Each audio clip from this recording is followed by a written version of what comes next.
Hadirin, di antara keberkahan yang Allah berikan pada kita, sekaligus dengan keberkahan itu Allah mendesain untuk memberikan kemudahan bagi kita menjalani kehidupan di dunia, dan juga memberikan kelancaran untuk menjalankan sebagai fungsi khalifah dan ibadallah di muka bumi ini.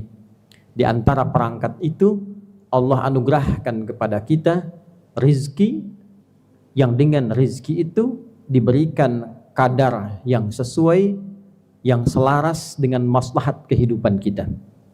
Nabi SAW pernah menyampaikan perihal rizki ini, dan penyampaiannya didokumentasikan oleh beberapa sahabat Nabi SAW. Di antaranya disampaikan pula oleh Abu Abdurrahman Abdullah bin Mas'ud radhiyallahu taala anhu dalam hadis yang sangat populer.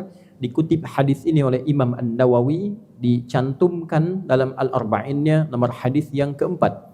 Beliau mengatakan, qala haddatsana qala an Abi Abdurrahman Abdullah bin Mas'ud radhiyallahu taala anhu qala qala Rasulullah sallallahu alaihi wasallam wa huwa as-sadiqul masduq, inna ahadakum yujma'u fi batni ummihi 40 yawman nutfah, thumma yakunu mithla dhalika 'alaqah, thumma yakunu mithla dhalika mudghah, thumma yursalu ilayhi al-malak fayanfukhu fihi ar-ruh wa yu'maru bikatbi 40, bikatbi rizqihi wa ajalihi, wa sa'idun huwa fid dunya am syaqiyyun.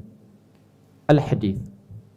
Hadis disampaikan dari sahabat mulia Abdullah bin Mas'ud, semoga Allah meridai kepada beliau dengan keridhaan tak terbatas. Beliau menyampaikan bahwa Nabi Muhammad sallallahu alaihi wasallam yang pribadinya as-sadiqul masduq, orang yang selalu benar dan dibenarkan oleh setiap orang yang mengenalnya. Kawan dan lawannya membenarkan pribadi beliau sebagai orang yang terpercaya. Bila ada hadis disampaikan dengan pengantar seperti ini, ingin memberikan sebuah kesan bahwa informasi yang disampaikan di hadis ini bukan perkara biasa. Bukan informasi biasa, boleh jadi satu misteri yang belum diketahui, perkara gaib kita sebutkan, yang membutuhkan keimanan, keyakinan kita tanpa ragu. Ketika seseorang meyakini bahwa pribadi yang menyampaikan adalah orang yang jujur, orang yang benar, bahkan dibenarkan oleh lawan dan kawannya, maka mudah ia menerima informasi ini. Sekaligus memberikan kesan yang kuat pada kita, orang-orang yang menjadi musuh Nabi saja membenarkan perkataan Nabi. Mereka melawan Nabi hanya karena iri dengan kondisinya, tapi membenarkan bahwa Nabi itu orang benar, orang jujur, dan perkataannya itu benar. Maka bagaimana kita dengan umatnya yang mengaku status kita adalah umat Rasulullah SAW? Jadi bila orang yang tidak suka dengan Nabi pun membenarkan Nabi, maka sudah sepantasnya bagi kita umat Nabi meyakini informasi yang akan disampaikan dalam hadis ini. Sungguh setiap kalian, kata Nabi, tercipta dalam rahim ibundanya, dibentuk 40 hari pertama, berbentuk pertemuan antara spermatozoa dengan ovum. Kemudian 40 hari kedua berbentuk zigot yang mulai menempel di dinding rahim. 40 hari ketiga berbentuk mudghah, sudah mulai ada bentuknya, usia 4 bulan. Maka dalam usia 4 bulan ini Allah perintahkan pada satu malaikat untuk meniupkan roh dengan izin Allah Subhanahu wa taala. Jadi usia 4 bulan sudah ada roh yang melekat. Kemudian diperintahkan menetapkan 4 hal. Satu, rizkinya. Ini terkait dengan topik kita. Beriringan dengan rizki ada ajalnya. Yang ketiga, terkait sistem kehidupan, kebahagiaan yang diraih. Atau yang keempat juga, kegelisahan, kesedihan, kesulitan yang dialami. Apakah bahagia atau nestapa? Dibuat sistem. Yang dengan sistem ini diterangkan kepada kita. Jika ingin bahagia, demikian jalurnya. Jika ingin nestapa, demikian jalurnya. Hadirin, yang 3 kita simpan, yang 1 kita urai sesuai dengan topik khutbah kita kali ini. Jadi ketika seseorang sudah ditiupkan roh, tercipta 4 bulan dalam kandungan ibundanya, Allah sudah memerintahkan kepada malaikat untuk menuliskan kuota rizkinya. Ditetapkan beriringan dengan ajalnya. Jadi konsepnya tidak ada manusia yang hidup yang tidak memiliki rizki, tidak ada. Ketika roh ditiupkan, ajal ditetapkan. Ajal itu kuota kehidupannya. Apakah 60 tahun, apakah di bawah itu, ataukah di atas itu, durasi kita hidup disebut dengan ajal. Bila tiba ajalnya, maka kembali kita kepada Allah. Walikulli ummatin ajal. Fa idza jaa ajaluhum la yastakhiruna sa'atan wa la yastaqdimun. Setiap manusia itu memiliki kuota hidup, durasi kehidupan. Bila sudah tiba ajalnya, pas waktunya tiba, maka tidak bisa dimajukan, tak bisa pula dimundurkan. Dia kembali kepada Allah Subhanahu wa ta'ala. Untuk memudahkan aktivitas hidup sesuai dengan ajal ini, demi membawa kemakmuran di bumi sebagai khalifatullah, demi meningkatkan ibadah sebagai ibadur rahman, maka diberikanlah oleh Allah kelengkapan yang memudahkan misi ini, yaitu bikatbi rizqihi, diberikan kuota rizkinya. Dirahasiakan kuantitas kuota ini, jumlah rizkinya ini, agar bisa menstimulus ia dalam membangun kehidupan yang kuat dan kokoh. Maka dibentuklah kemudian rizki ini dengan 3 tampilan. Ada 3 jenis rizki yang kemudian Allah tampilkan untuk mendukung kehidupan kita di muka bumi ini, dan dengan 3 inilah kemudian dijadikan diri kita kuat, potensi kita meningkat, dan dengan peningkatan potensi dan nilai itu kita lebih mudah menjalankan misi sebagai khalifatullah dan ibadullah di muka bumi ini. Hadirin, yang pertama, ada yang disebut dengan rizki pokok, rizki standar, yang semua makhluk ketika hidup mendapati itu. Kita temukan misalnya di surat Hud, surah ke-11 di ayat yang ke-6 itu. Wa ma min dabbatin fil ardi illa 'ala Allahi rizquha wa ya'lamu mustaqarraha wa mustauda'aha. Sungguh jangankan manusia, hewan melata pun, yang merayap pun, itu telah Allah berikan rizki standarnya. Allah yang menyimpannya, Allah yang mengungkapnya, dan sudah dituliskan rizki standar ini dalam kitab yang mulia, kitab yang nyata, kitab yang mubin.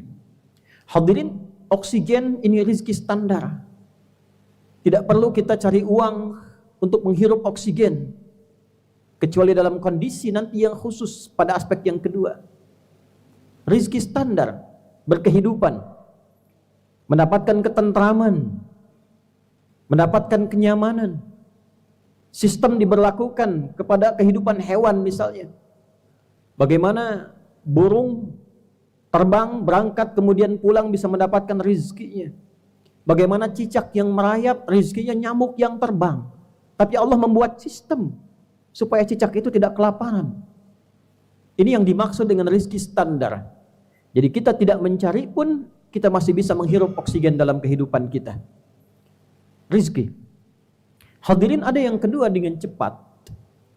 Ada namanya rizki bil kasbi. Rizki yang didesain oleh Allah dengan sistem di kehidupan, sunnatullah fil kaun ini, yang didapatkan dengan cara berusaha untuk mencari, berikhtiar. Yang dengan mencari ini, di antara hikmahnya, filosofinya, adalah untuk menguatkan semua potensi keunggulan yang ada pada diri manusia supaya itu keluar. Kita mau makan, tidak mungkin tiba-tiba kita berpikir ingin makan, makanan ada dengan sendirinya, mustahil. Terbayang ayam, daging ayam langsung ada, mustahil. Terbayang sate kambing, tiba-tiba langsung ada, mustahil. Mesti diraih dengan ikhtiar kita, usaha kita untuk menjemputnya. Ini yang dimaksud contoh Al-Quran surah kedua Al-Baqarah dari ayat 168 itu. Ya ayyuhan nasu kulu mimma fil ardi halalan thayyibah. Hai semua manusia, silahkan bekerja, berusaha, beraktivitas. Minimal usaha ini menjadi alat untuk engkau bisa mendapatkan rizki kebutuhan makanmu. Silahkan bertebaran di muka bumi.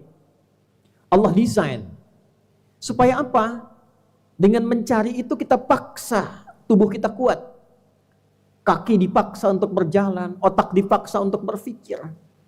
Semakin dipaksa otaknya berpikir, ilmunya ditambah, semakin pintar dia. Semakin pintar, rezekinya semakin mudah ditemukan. Maka ada yang bekerja dengan mengandalkan fisiknya saja. Tapi kalau fisiknya tak kuat, mustahil mendapatkan rezekinya. Ada yang bekerja dengan menambah ilmunya. Dia sekolah, lulus SMP, SMA, masuk kuliah. Dia belajar. Untuk apa? Sebagian mengatakan supaya dapat pekerjaan. Untuk apa pekerjaan itu? Supaya mendapat rezeki. Jadi Allah desain bagian yang kedua ini. Ada rezeki yang diupayakan kita mendapatinya dengan cara mencarinya. Dengan cara bekerja. Apa hikmah dibalik tuntutan bekerja ini? Padahal mudah bagi Allah ketika kita minta, mungkin diberikan. Apa tujuan dari ini semua? Sekali lagi, untuk melatih semua instrumen di tubuh kita, alat-alat organ tubuh kita, baik secara fisik pun demikian intelektual, supaya keluar semua potensi keunggulan manusia itu dan menjadi lebih berkualitas, lebih baik dibandingkan sebelum dia mengaktifkan kemampuan itu semua. Maka hadirin, ketika ayatnya berkata, ya ayyuhan nas, hei semua manusia, maka hukumnya berlaku universal, general, umum. Tidak mengenal iman di sini. Semakin pandai bekerja, rajin bekerja, giat bekerja, semakin mudah mendapatkan rezeki. Jadi pada rezeki yang kedua ini, Anda jangan bertanya begini, kenapa dia non-muslim tapi kaya? Kenapa dia tidak sholat, tidak beriman, tapi dia mudah makannya? Coba lihat, bagaimana etos kerjanya, disiplinnya, semangatnya. Dia tidak beriman tapi memaksa dirinya mengaktifkan sistem untuk menjemput rezeki yang kedua ini. Allah desain siapa yang giat, dia dapat. Siapa yang rajin, dia dapati. Siapa yang semangat, dia dapat. Maka jika ingin mendapatkan rezeki yang kedua itu, apapun bentuknya, mesti semangat. Rezeki itu umum. Semua yang bisa mendukung kita nyaman dalam berkehidupan itu rezeki. Jangan digambarkan uang saja, makanan saja. Ilmu itu rezeki. Jadi kalau para siswa, para murid, penuntut ilmu, serius belajarnya, rajin belajarnya, giat belajarnya, dapat ilmunya, dapat rezekinya. Pun demikian, anak itu rezeki. Kalau orang tua serius merawat anaknya, sungguh-sungguh merawat anak, maka mendapatkan rezeki yang terbaik dari anak-anaknya. Orang tua juga rezeki. Kalau anak serius merawat orang tuanya, berbakti pada orang tuanya, ridha Allah diturunkan lewat ridha orang tuanya, turun rezeki. Meringankan hidup, mempermudah pekerjaan, itulah rezeki. Tapi semua itu konsepnya ditempuh dengan kesungguhan. Ingin dapat, serius. Ingin meraih, sungguh-sungguh. Baik itu pekerjaan yang sifatnya melahirkan materi, makanan, kedudukan, ataupun yang imateri, yang tidak kelihatan langsung, tak disentuh. Kebahagiaan, pengetahuan, kedamaian, serius, sungguh-sungguh. Yang ketiga hadirin, ada rezeki yang ketiga yang diberikan berupa anugerah spesial dari Allah. Dalam bentuk keberkahan yang diakibatkan karena kuatnya tingkat spiritual yang dimiliki. Dekatnya hubungan dengan Allah subhanahu wa ta'ala. Kedekatan hubungan itu digambarkan dalam bahasa Al-Quran dengan takwa namanya. Semakin meningkat takwanya, semakin dekat rezekinya. Dan melampaui batas yang kedua. Klasifikasi rezeki yang dicari bil kasbi, dengan usaha standar.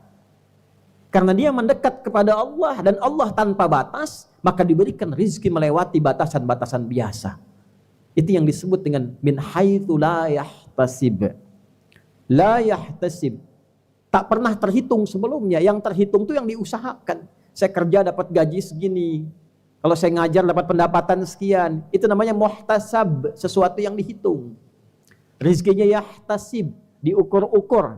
Lalu didapatkan dengan kasab. Yang ini min haitsu la yahtasib. Maka turunlah kemudian ayat untuk menegaskan di Quran surah ke-65 itu, di ayat yang kedua di ujungnya sampai ayat yang ketiga di awalnya.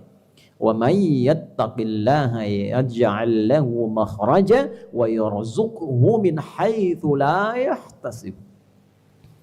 Dan siapapun yang mampu meningkatkan ketakwaannya kepada Allah, takwanya dia tingkatkan. Maka diberikan kemudahan dalam hidupnya, persoalannya diringankan.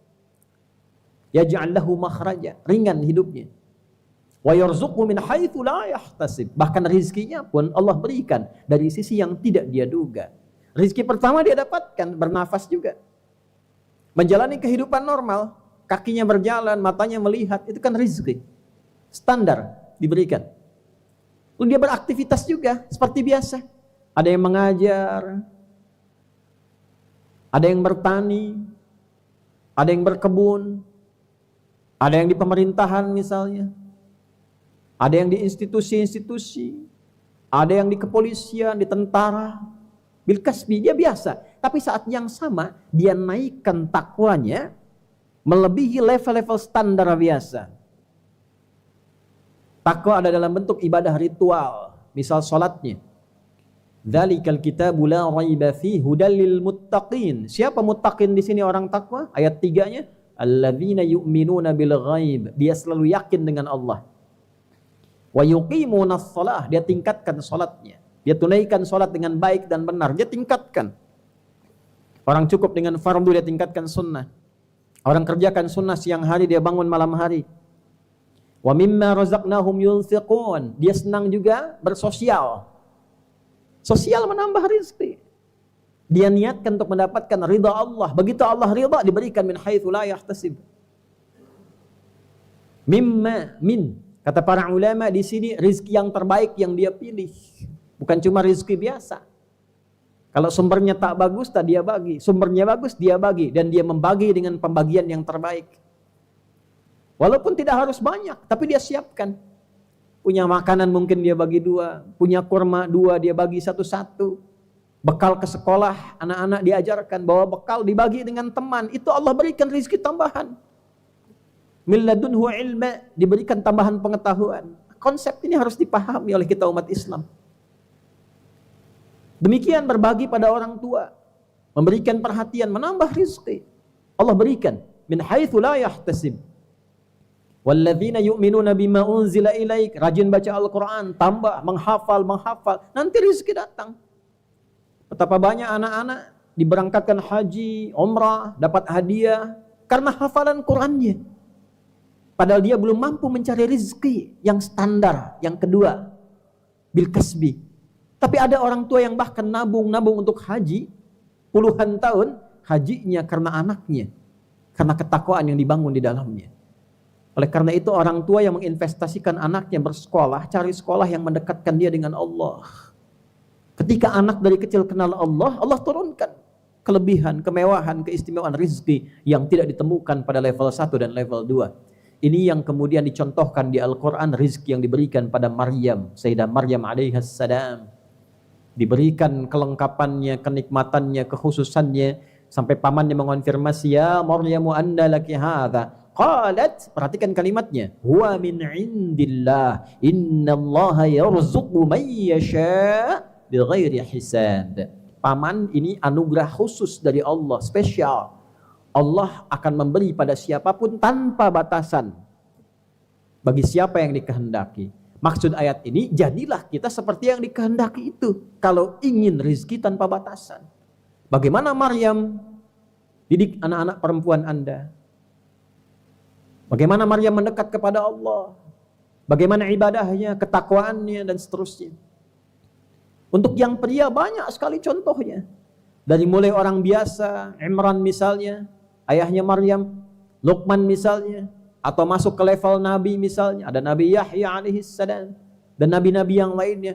Puncaknya ikuti apa yang dituntunkan Rasulullah, Nabi kita mulia, Nabi Muhammad sallallahu alaihi wasallam. Maka hadirin, jika hari ini tidak sedikit orang mengeluh tentang rezeki, tidak sedikit orang merenungkan tentang rezeki, kaitan dengan dunia, ada yang merasa kesulitan, ada yang merasa tekanan dan sebagainya, maka coba dicek dulu yang mana di antara rezeki yang sedang dikeluhkan ini. Yang pertama, dicek. Mungkin kita kurang mensyukuri organ tubuh kita, digunakan pada perangkat yang salah, dengan cara yang salah. Oleh karena itu rezeki standar pun sulit mendapatinya. Alih-alih dipakai taat, tubuh dipakai maksiat. Mulai tidak nyaman, nafas tidak enak, dipakai maksiat untuk mendapatkan yang standar pun terasa nggak nikmat. Tidur itu nikmat, karena banyak maksiat, dunia berlebihan, jadi nggak nikmat. Atau rezeki yang kedua, nyari kemana-mana susah, ini susah, itu susah. Coba dicek, dievaluasi strateginya, mitigasinya. Kalau dengan itu belum, mungkin Allah menginginkan kita mendapatkan rezeki yang ketiga. Allah menginginkan kita lebih dekat dengan Allah Subhanahu wa ta'ala. Mungkin selama ini jauh, ngajinya jarang, sholatnya sering ditinggal, ingat Allah kalau sedang sulit saja, sudah dimudahkan lupa lagi, ditahan oleh Allah dulu rezeki yang keduanya. Jangan dapatkan lewat itu. Engkau naik kelas dulu pada rezeki yang ketiga. Ayo dekati aku dulu, hijrah dulu, dekati Allah dulu. Nah, ketika ditinggalkan rezeki yang kedua, mendekati Allah, konsekuensinya hal-hal yang tidak baik akan hilang. Kebiasaan akan berubah. Karena kita sedang membentuk pribadi, mendekati Allah dan naik tingkat ke level yang lebih tinggi. Maka jika itu menjadi pilihan, jangan mengeluh. Lakukan semua apa yang kita kerjakan sesuai tujuan kita. Yaitu kerjakan karena Allah Subhanahu wa ta'ala. Karena syarat rezeki yang ketiga pun melekat iman dan takwa di dalamnya, bukan dunia. Jadi kalau ingin dapat rezeki yang ketiga, tapi ngejarnya dunia, tidak akan dapat. Saya tahajud hanya untuk pintar. Saya nambah baca Quran supaya lulus ujian. Saya sedekah supaya kerjaannya mudah, proyeknya dapat. Sedekah-sedekah saja. Dan biarkan takdir Allah mengantarkan kita pada yang terbaik yang akan kita dapatkan. Salat tahajud saja lillah. Kerjakan tahajud, silahkan mau doa apapun, tapi tahajudnya lakukan dengan niat kita mendapatkan ridha Allah Subhanahu wa ta'ala. Itu kata kuncinya. Seringkali ingin mendapatkan rezeki yang ketiga, tapi dunia masih di bawah-bawah. Ini yang harus diperbaiki. Salah sepenuhnya? Tidak. Tapi aturan yang terkait dengan rezeki yang ketiga tidak boleh kita langgar. Jadi mulai hari ini kalau ingin mendekati Allah, lakukan semua karena Allah. Pamrih hilangkan, bersihkan, menghilangkan pamrih agar semua tertuju pada Allah, disebut ikhlas namanya. Maka turunlah Quran surah Al-Ikhlas. Qul huwallahu ahad, Allahus samad. Hanya bergantung pada Allah saja, semua untuk Allah saja, dan biarkan Allah menggerakkan sistem kehidupan yang telah Allah tetapkan, yang mengantarkan kita pada kebaikan yang kita dambakan. Semoga dengan pengingat di Jumat ini kita semakin yakin dengan kekuasaan Allah, semakin bertawakal kepadanya, tetap semangat dalam menjalani ikhtiar, dihadapkan pada keadaan apapun, tunjukkan bahwa kita hamba yang terbaik yang bisa mengatasi solusi. Jika penyebabnya maksiat, tinggalkan maksiatnya. Jika maksiatnya kolektif dilakukan oleh segelintir orang, doakan minimal mereka. Bagi orang yang punya kemampuan, ingatkan supaya kembali pada jalan yang benar. Dan kita sebagai pribadi, mulai dengan pribadi masing-masing, berpikir yang positif, melakukan tindakan yang produktif, dan perubahan itu hanya dimulai pada diri sendiri untuk menghasilkan perubahan besar dalam kehidupan kita. Innallaha la yughayyiru ma biqaumin hatta yughayyiru ma bi anfusihim. Barakallahu li wa lakum fil Qur'anil azim. ونفعني وإياكم بما فيه من الآيات والذكر الحكيم وتقبل مني ومنكم تلاوته إنه هو السميع العليم ادعوا الله يستجب لنا ولكم جميعا